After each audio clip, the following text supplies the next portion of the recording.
বৃষ্টি কি ভীষণ রোম্যান্টিক, তাই না? আকাশ জুড়ে কালো মেঘ বা ঝিরঝিরে বৃষ্টি দেখলেই কাজের ফাঁকে একটু বেরিয়ে পড়তে ইচ্ছা হয় না?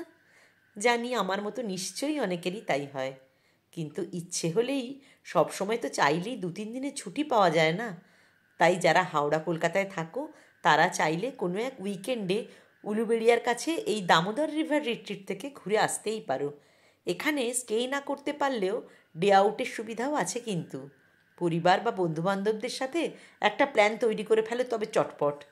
এখানে দামোদরের গা ঘেঁষা ইনফিনিটি সুইমিং পুলে গা ডোবানো থেকে রেন ডান্স সব কিছুর আয়োজনই রাখা আছে। আছে বিকেলে দামোদরের বুকে শিকারা রাইডিং করতে করতে সূর্যাস্ত দেখার মজা। সন্ধেতে এখানে পাবে গোয়ার মতো একটা aesthetic beach vibes. Newly married কাপলদের কথা ভেবে গ্লাস হাউস আর টেন্টের ব্যবস্থাও রাখা আছে রিসর্টে। খাবারের ব্যবস্থাও বেশ ভালো এখানে। রুম রেন্টের সাথে ব্রেকফাস্ট কমপ্লিমেন্টারি। সবুজ গাছগাছালিতে মোড়া এই দামোদর রিভার রিট্রিট কিন্তু পেট ফ্রেন্ডলি।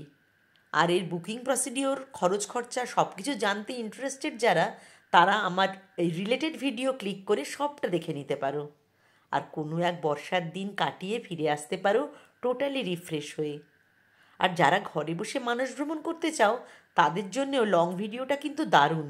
আর এর সবটাই আমার নিজের অনুভূতি থেকে করা।